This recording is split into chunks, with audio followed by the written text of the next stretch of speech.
know that there is a tried and true marketing tool that most people underutilize, and I want to make sure that you're taking advantage of it. Oh, and another thing, it's 100% free. So stay tuned to get details about using the best marketing tool for your business.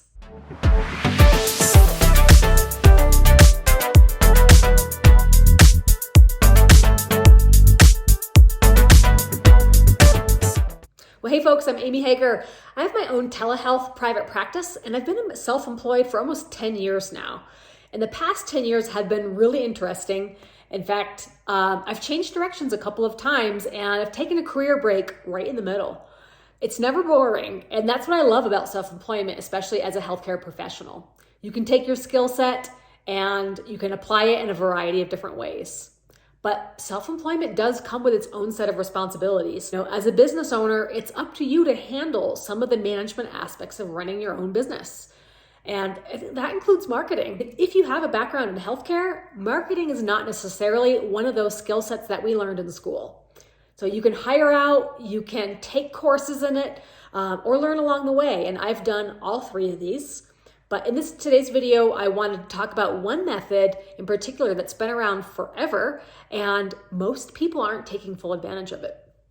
So whether you're just starting out or you've been in business for years, word of mouth marketing has a gold standard for promoting your business. You should be talking about what you do at every possible opportunity. When you're first getting started, this is kind of easy to do because you have a lot of excitement about your business, and you might even go to great lengths just to make an announcement on social media, to share with your friends and family that it may come up in conversation when you're out and about.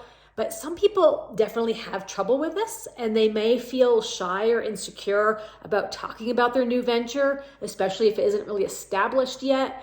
And they might identify with the imposter syndrome when they don't really identify with being a business owner just yet. So it might feel like talking about your business is the last thing you want to do because it's not really where you want it to be. It's still pretty small. So aside from the perception of not being legit, there's no reason why you shouldn't be talking about your business every time you have a conversation with someone. You never know who somebody else knows or what kind of connections they have or what kind of ideas it will trigger within them. For a minute, think about who you talk to in a given week. So you might have an appointment with a hairstylist, you might be talking to your neighbor at the bus stop with the kids, the cashier at the grocery store, the car mechanic doing the oil change. There's just tons of people that you interact with on a regular basis. That's an opportunity to get the word out about your business. So the tricky part here is that people get anxious about, well, what am I supposed to say? Am I supposed to say, oh, I'm open for business? I don't want to be pushy or obnoxious and talking about myself all the time. And that's not what I'm suggesting at all. I'm not suggesting just pitching your business, but just by being authentic and in a way that's true to yourself and interesting to others. When you're meeting new people, it's a typical part of the conversation where one person asks, what do you do for a living? And then the other person says what they do for a living, and sort of it comes up naturally. So it's a perfect segue. What do you do for a living? Instead of just saying, oh, I'm a dietitian, I say, oh, I work with clients online about weight loss. And so that's one of the ways that I can say what I do for a living without just giving myself a label and shutting down the conversation. If they don't ask what you do for a living, you can be the person that asks that question. And then when they ask about you, and then you have your chance to share as well. What about situations where the question doesn't come up? So how do you work into the conversation, especially if you've met people before, so it's not your first time meeting? One common question when you see somebody and you haven't seen them in a while is they say, how are you? So this can be another opportunity to sort of mention what's new.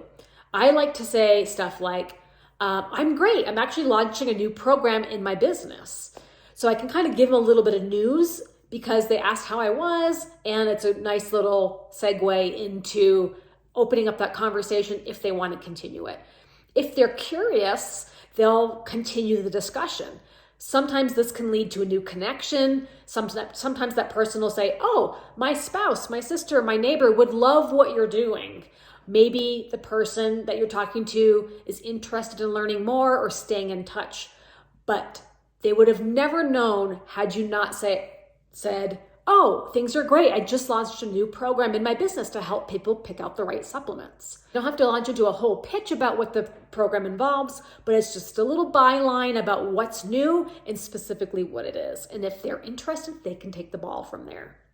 So the other authentic but effective way of talking about what you do, which is marketing, is sharing your story in social media groups. This is different than posting to social media about your business. Sharing what you're doing is marketing, but it's an authentic, low-key way of doing it. So this method has actually landed me quite a few clients. So this is what I mean by social media groups. It's a group of peers. One that I'm in is called Dietitians in Colorado. And so we're all dietitians, we're all in Colorado, and we support each other in our businesses in different ways. We helping each other out, giving advice, providing connections. So if somebody was to post a question and ask for advice in a mutual social media group, I've shared helpful advice about my story. And often sharing my story and being helpful leads to a longer conversation. Sometimes it goes offline, like off of the social media platform. This could be a phone call or a Zoom meeting, but I've gained more than one client this way. The key though is not to promote your business as a solution. You're not trying to push yourself like, oh, I'm for hire. You're just being helpful there to share your story so they can ask more questions if they're interested. And if the questions keep escalating, going back and forth, and you're providing information, then you can make that suggestion to take it offline for a private conversation. And that's usually when I'll say the pitch like, well, this is something I do offer as a service. I do offer mentoring, or I do offer training in this area. So that's how that can turn into business for yourself. So the whole point of this video is to say that you have so much potential to market your business and services in a low-cost, authentic way on a daily basis. If you don't take advantage of your daily interactions, you are for sure losing out on potential new clients and income.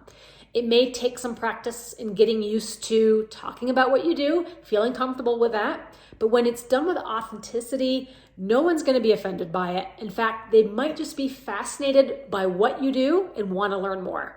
So your challenge this week is to start sharing what you do and what you're doing lately in your business with every opportunity that pops up. So let me know in the comments below, what will your byline be when somebody asks you, how are you today? And what are you going to tell them about your business? How are you going to sneak that into the conversation?